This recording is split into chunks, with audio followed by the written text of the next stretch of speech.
inicio a la tarea. Los datos generales de nuestra paciente con sus correspondientes siglas de APP, una paciente de 20 años, con su número de expediente y su correspondiente dirección. Paciente evaluada en emergencia obstétrica el pasado 24 de mayo de 2022 alrededor de las 7:33 de la mañana. Paciente de 20 años, grávida 1, con una edad gestacional de 38 semanas, con 6 días fechado por una ultra temprana de las 11 semanas. Paciente que había sido referida de la unidad médica de Zacatecoluca a nuestro centro hospitalario por una ultra en la cual se reportaba un peso fetal de 3.944 gramos más un kilo de 18.8 centímetros con diagnóstico de macrosomía fetal más poligramas. Se evaluó en emergencia obstétrica y se da plan de ingreso a medicina materno-fetal con plan de iniciar maduración cervical. Entre los antecedentes personales de la paciente no hay datos contributorios. Paciente con un IMC inicial de 18.5. Entre sus antecedentes ginecobstétricos ciclos menstruales regulares. Lo que más nos interesa es sus controles prenatales, lo llevó en la unidad médica de Zacatecoluca como una inscripción tardía a las 19 semanas. Por lo tanto, solamente contaba con el primer perfil de exámenes. Dentro de esos datos, lo que más nos interesa es el dato de la glucosa, 269 miligramos sobre decilitro. En el servicio de medicina materno-fetal se repite una ultrasonografía, la cual reportaba un producto único con una edad gestacional para 40 semanas con 3 días, con un peso fetal estimado de 4.129 gramos y un ILA de 20, una ventana vertical máxima de 7.4 centímetros y un perfil biofísico 8.8. El peso fetal y la circunferencia abdominal se encontraban por arriba del percentil 90 para su edad gestacional. Entre las evaluaciones que se le hicieron a la paciente en este ingreso se realizó un test de O'Sullivan, el cual se reportaba con 125. Por lo tanto, se le da plan de alta e ingreso a las 40 semanas para iniciar maduración cervical.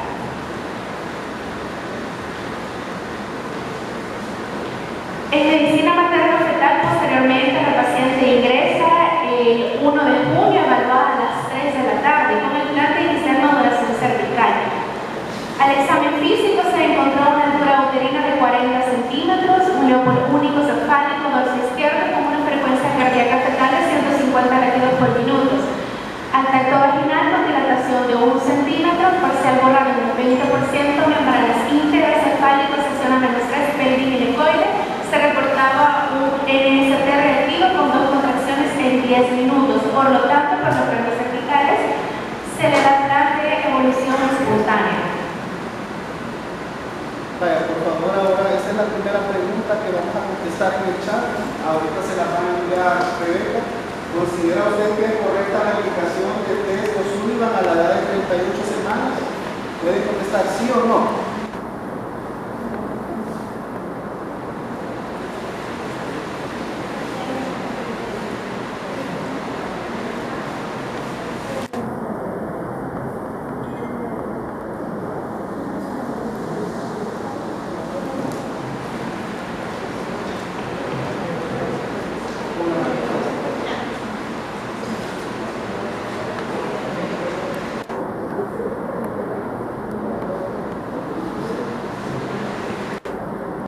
Creo que la mitad ha votado ahorita.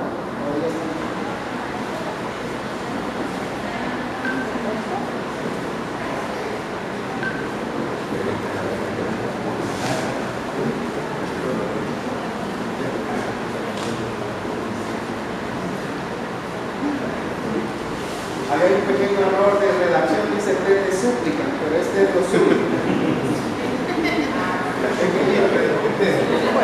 La súplica. La respuesta, 2 personas consideran que sí y 32 personas consideran que no. El doctor Alvarado Soto nos va a dar una pequeña retroalimentación sobre la respuesta correcta. Buenos días. Si recuerdan, cuando revisamos el protocolo para el diagnóstico y manejo de los pacientes con diabetes, Una de las situaciones que son fundamentales es el diagnóstico propiamente de la patología. Y revisábamos tanto la diabetes pregestacional como la diabetes gestacional, que tiene diferencias bien claras a la hora de hacer un diagnóstico. Recordemos que existen exámenes de tamizaje que se le hacen a la población en su totalidad, porque nosotros como población latina pues somos diabetogénicos y tenemos bastantes factores de riesgo para esta patología. Hay una incidencia relativamente alta en nuestra población, pero el examen de tamizaje es aquel que se hace a la población en general. Ahora, el escenario de esta paciente parece ser un poco diferente. En primer lugar, si recordamos, el examen de tamizaje se recomienda que se haga entre las 24 y 28 semanas. Idealmente, aquellas pacientes embarazadas que las captamos desde el inicio y que tienen factores fuertes de riesgo para una diabetes, lo podemos hacer desde antes, en el segundo trimestre. Sin embargo, la forma como nosotros interpretamos las pruebas y el tipo de prueba que se realiza también es diferente. Cada uno de ellos tiene un escenario y una aplicación distinta. En este caso, el O'Sullivan está definido para una población general entre 24 y 28 semanas. Esta paciente, en primer lugar, ya no estábamos en esa edad gestacional, estábamos en una edad avanzada, prácticamente ya al término, y encima de ello teníamos un factor de riesgo que nos estaba obligando a definir si había o no una diabetes presente, porque lo que sabíamos en ese momento, según los estudios, era que había un bebé grande. Eso lo teníamos claro. Ahora nosotros teníamos que definir si ese bebé grande era porque genéticamente era grande o porque estaba grande como consecuencia de una diabetes descompensada. Era una respuesta que había que dar a corto plazo para poder tomar una decisión. Por lo tanto, realizar un O'Sullivan no parece ser la mejor idea, porque no es una prueba de tamizaje a una paciente con un riesgo promedio. Lo que necesitamos en este momento es una prueba diagnóstica, porque ya tenemos claro el riesgo alto que hay, y amén de eso, estamos contra el reloj. Por lo tanto, la prueba que idealmente tendría que haberse hecho era una prueba diagnóstica, y en este caso podría haberse aplicado la de un paso, no la de 2 pasos, que es el O'Sullivan, y si sale positivo, luego recurrimos a la curva de 3 horas. En este caso, quizá lo más conveniente hubiese sido hacer la prueba de un paso, ¿verdad? Entonces, no sé si alguno tiene un comentario con relación a eso.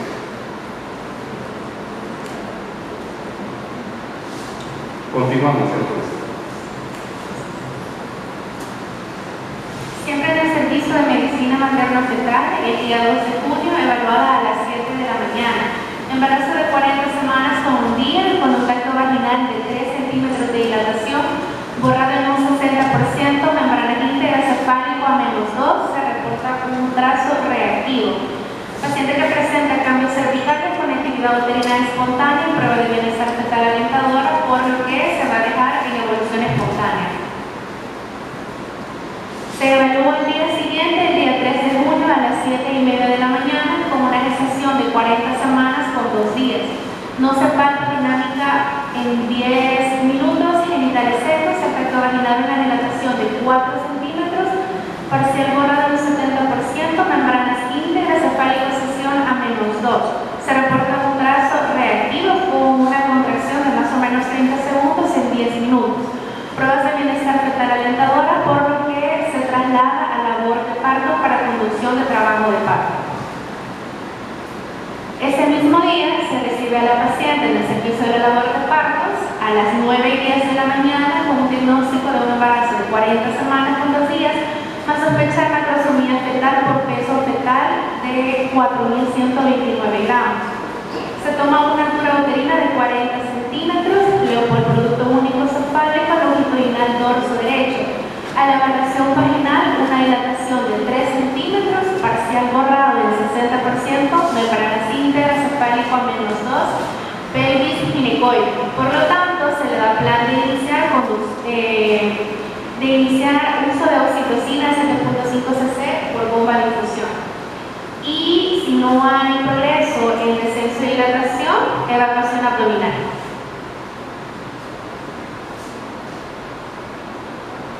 La siguiente pregunta. Con la información antes mencionada, ¿cuál sería el diagnóstico más adecuado para este caso?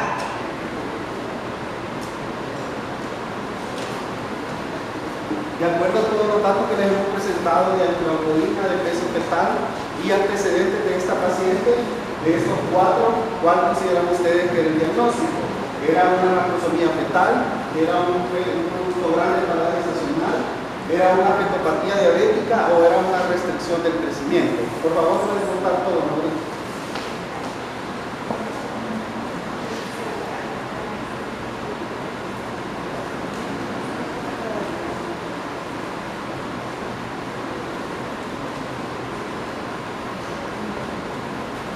Está bien pareja la votación.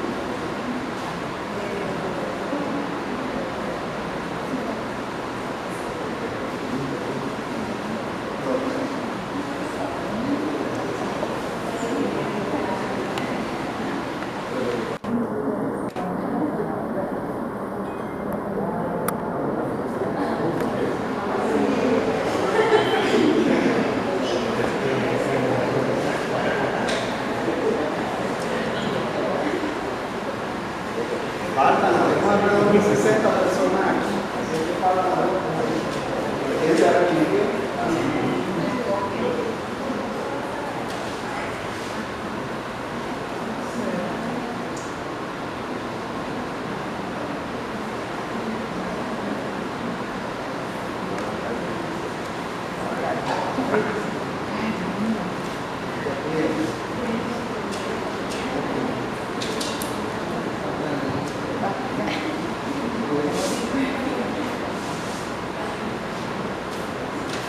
¿Ya terminaron todos? Sí. Bueno,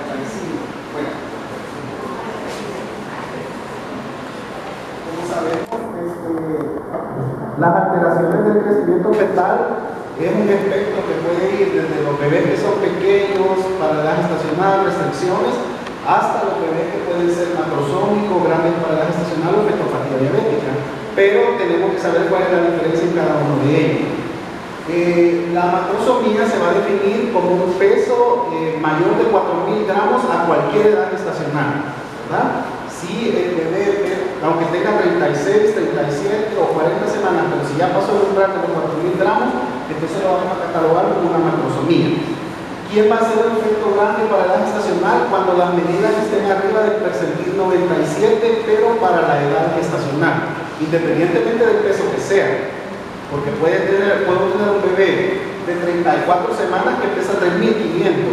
Entonces ese cumple la definición de grande para la edad gestacional, pero no de macrosomía, porque no pasa el umbral de los 4.000 gramos. ¿Qué es una fetopatía diabética? Es cuando, además de las alteraciones del crecimiento, yo tengo un antecedente de una diabetes pregestacional o una diabetes durante el embarazo.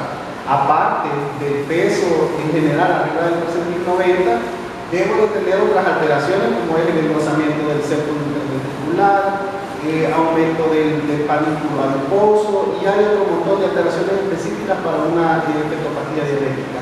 Y por supuesto una restricción del crecimiento no es, porque es un bebé que es grande. Entonces, de acuerdo a todo lo que les he dicho, ¿cuál creen que es la respuesta correcta?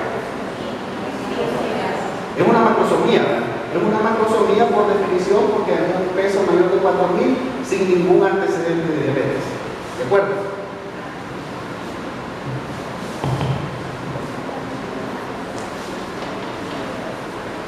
Siempre en el servicio de labor de partos el día 3 de junio, evaluada a la 1 de la tarde.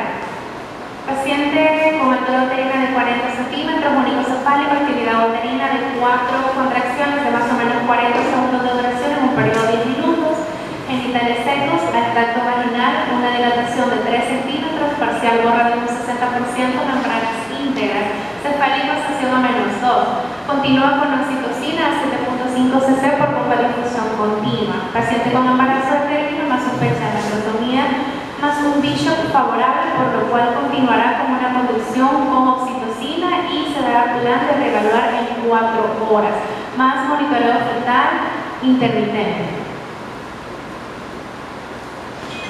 Evaluada a las 5 de la tarde, con una actividad uterina de 3 contracciones de más o menos 30 segundos en un periodo de 10 minutos, tacto vaginal, dilatación de 4 centímetros, parcial borrado en un 60%, membranas íntegras, cefálico -2, se reportó un monitoreo fetal categoría 1, paciente que continúa con oxitocina 7.5 cc por hora por boca de difusión continua. Tenemos una paciente con un embarazo de término con evidencia de progreso en trabajo de parto sin signos ni síntomas de alarma, monitoreo fetal electrónico categoría 1, por lo que continuará en conducción del parto. Plan, conducción con oxitocina, monitoreo fetal electrónico cada hora y se reevaluará en 4 horas. Se realizaron las acciones pertinentes para favorecer la evolución a un parto natural. Si ustedes se fijan, la señora comenzó con 3 centímetros, se baja para conducción a la labor de parto y estuvo durante 10 horas en la labor de partos. Avanzó hasta 4 centímetros. En una nota de enfermería dice que se le dio acompañamiento, se le estuvieron haciendo los ejercicios psicoprofilácticos y estuvo deambulando, pero aparte de eso vemos que la dilatación realmente no fue mayor cosa, de 1 centímetro durante 2 días. ¿Consideran ustedes que se hicieron todas las acciones pertinentes para favorecer un parto vaginal? Pueden votar, creo que ya se mandó la pregunta. Y antes de votar se puede preguntar. Sí, doctor, usted puede preguntar o hacer una... Es que me llama la atención que no tuvo mayor alteración en la conducción que es igual. Así es. Sí, de acuerdo, completamente de acuerdo. Ya vamos a extender, ¿no? Bueno.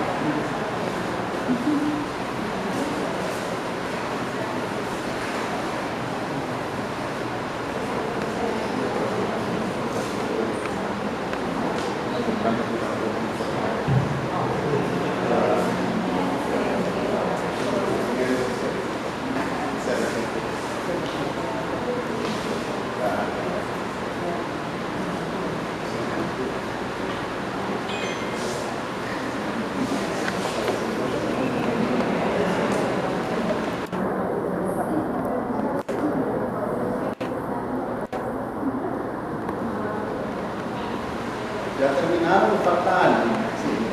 Bueno, la mayoría piensa que sí se realizaron todas las acciones y 12 piensan de que no. Aquí necesitamos a alguien que sea experto en la labor de parto.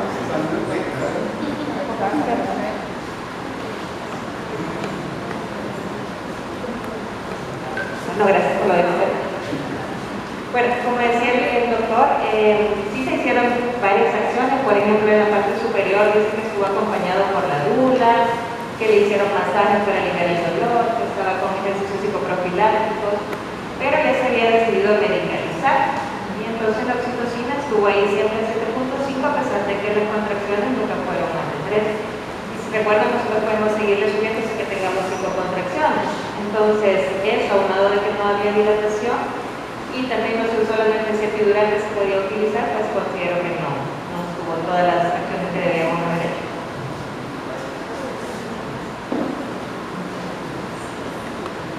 A la evaluación de las 7:20 de la noche, persiste con una actividad uterina de 3 contracciones de más o menos 40 segundos de duración, en un periodo de 10 minutos, genitales limpios, el tracto vaginal 4 centímetros, parcial borrado en un 60%, membranas íntegras, cefálico, estación a -2. Se reporta un monitoreo fetal electrónico categoría 1, continúa con la oxitocina 7.5 cc por bomba de infusión, pacientes sin cambios ni progresos cervicales, por lo tanto se da plan de nacimiento por vía abdominal. ¿Están de acuerdo ustedes en que con todas las condiciones que presentamos haya sido indicada necesaria por inducción fallida? Pueden contestar ahora.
Bueno,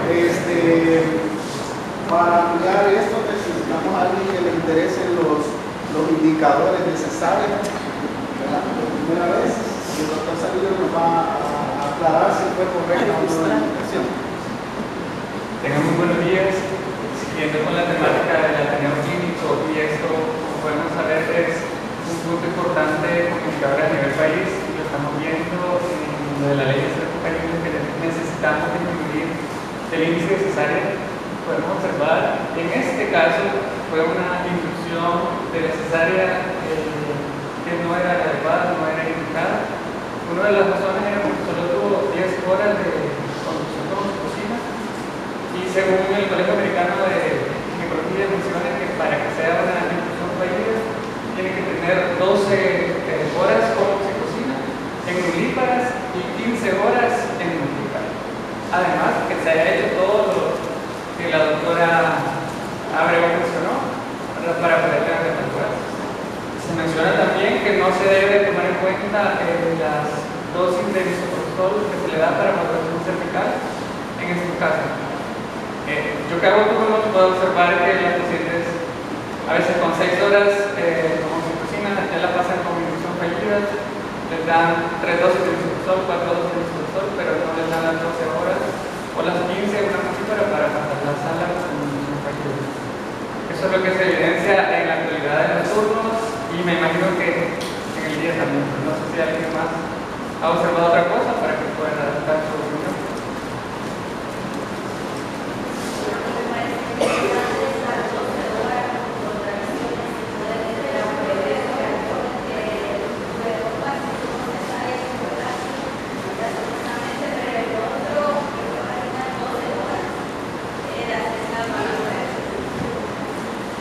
Casi no le escuché, doctor.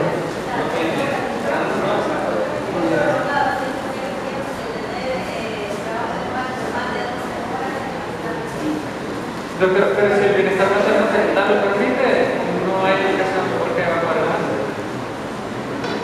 Obviamente hay muchos parámetros que se toman en cuenta para tomar la decisión de si le vamos a dar una avanzada. ¿Alguien más? Los residentes, ¿qué es lo que ven en la actualidad?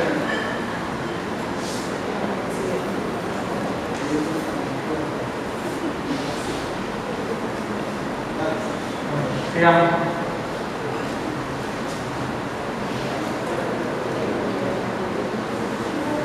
Se reporta la hoja de atención del parto. El bebé nació el día 3 de junio a las 9 de la noche. Materno utilizado para la carbetocina, condiciones favorables tanto para la mamá como para su bebé. Peso del bebé es de 3.655 gramos con una T de 51 centímetros. Pérdida sanguínea estimada de 700, procedimiento quirúrgico sin complicaciones. Hasta aquí el caso clínico. No sé si ustedes tienen alguna duda, alguna pregunta o quieren hacer alguna otra observación, porque vamos a pasar a ver lo que la evidencia dice que debe de hacerse.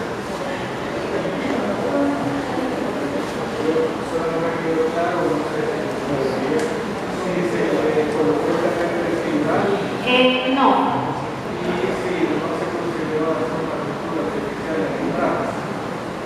No se consideró.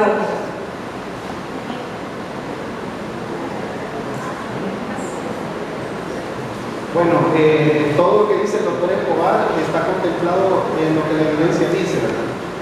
La característica que debe cumplir una paciente para ser considerada como una inducción fallida tiene que tener ruptura de membranas, tiene que tener adecuado trabajo de parto, inclusive el catéter epidural ustedes desde que la paciente está con 1 centímetro lo pueden colocar, no hay contraindicación, no le va a dar un arresto del trabajo de parto, es más, usted le va a poder aliviar el dolor a la paciente desde el comienzo de la actividad uterina. Entonces, esa primera diapositiva, si ustedes se fijaron, a la paciente la habían referido con un hila de 18 centímetros como un polidramios. Entonces, la definición dice que cuando vamos a considerar polidramios es cuando hay una ventana vertical máxima mayor de 8 centímetros o un volumen total de líquido amniótico mayor de 24 centímetros. Digamos que la paciente no cumplía ninguna de las dos definiciones. Macrosomía fetal, ya lo dijimos, es cuando el peso absoluto sea arriba de 4.000 gramos y y en diabéticas cuando sea arriba de 4.500 gramos. ¿Cuáles van a ser los factores de riesgo para una macrosomía? La obesidad materna, la multiparidad, la edad materna avanzada. Inclusive hay unos estudios que dicen que las adolescentes también tienen riesgo de macrosomía fetal. El embarazo postérmico, obviamente, porque el bebé va a tener chance de seguir creciendo. El sexo masculino del bebé, el recién nacido macrosómico anterior, aumento excesivo de peso, más de 16 kilos en el presente embarazo, un factor de riesgo. La etnia hispana o afroamericana, el peso de la mamá, que ella haya pesado más de 4.000 gramos al nacer, el rasgo familiar, la variante genética. Hay un montón de síndromes genéticos que pueden producir macrosomía fetal incontrolada. Los rasgos maternos, ¿qué puede causarnos o cuál puede ser la consecuencia de una macrosomía fetal? Arresto del trabajo de parto o parto obstruido, parto vaginal instrumental, aumento de los índices de cesárea, laceraciones del tracto genital, hemorragia del parto y ruptura uterina. Y como sabemos, en las adolescentes todos estos riesgos están completamente aumentados. Los riesgos fetales, distocia de hombros, pueden tener fractura de clavícula, lesión del plexo braquial, muerte fetal intrauterina cuando el peso es mayor de 5.000 gramos, los riesgos neonatales, hipoglicemia, problemas respiratorios, policitemia, ingreso a cuidados intensivos, riesgo de obesidad y de diabetes en la vida adulta, intolerancia a la glucosa, síndrome metabólico y enfermedad cardiovascular. Como vemos, no es cuestión de que nuestra población tiene la idea que entre más gordo el niño es más bonito, sino que entre más gordo el niño, más riesgo tiene de padecer en la edad adulta de diabetes, de obesidad y de síndrome metabólico. Hay un papel para la inducción de trabajo de parto en el manejo de pacientes atenidos con sospecha de macrosomía. Algunos informes muestran que la inducción del trabajo de parto aumenta el riesgo de parto por cesárea sin reducir la distocia de hombro o la mortalidad del nacimiento. Otros estudios sugieren una ligera disminución o ningún efecto sobre el riesgo de parto por cesárea y ninguna diferencia en la tasa de distocia de hombro o con la inducción del trabajo de parto.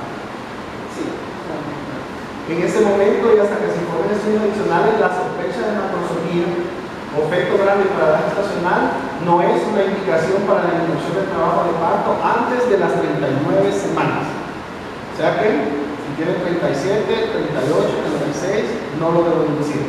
Ojo, estamos hablando de macrosomía y efecto grande para la edad gestacional que son aislados, no que están asociados con diabetes. Porque si ya la paciente tiene diabetes y tiene alteración del crecimiento, los protocolos propios del manejo de la paciente diabética me dicen hasta dónde la voy a llegar. Si es una paciente que está descompensada, yo sé que hasta a partir de las 35, 36 semanas yo puedo ir decidiendo sacarlo por el riesgo de muerte fetal. Esto se aplica solo si es una macrosomía aislada, ¿verdad? Otra cosa importante, ¿cómo yo voy a hacer diagnóstico de macrosomía? Dice la literatura que si es menos de 37 semanas, debo de tener 2 ultras con peso mayor de 4.000 gramos separadas de 3 a 4 semanas. Pero si es más de 37 semanas, con una sola ultra que yo tenga, con esa me basta para hacer el diagnóstico de macrosomía fetal. Obviamente yo debo de correlacionar la altura uterina, debo de correlacionar la estatura de la señora, debo correlacionar las características de la pelvis, ¿verdad? Recordemos que nuestras pacientes, por cuestiones genéticas y de herencia, no son como las gringas que miden 1,80 a 1,90. Nosotros tenemos pacientes hasta de 1,50 a 1,45, ¿verdad? Y si tenemos una pelvis que es como de niña, y tenemos un producto de 4.500 gramos, yo creo que ahí es cuestión de juicio clínico, cómo voy a decidir yo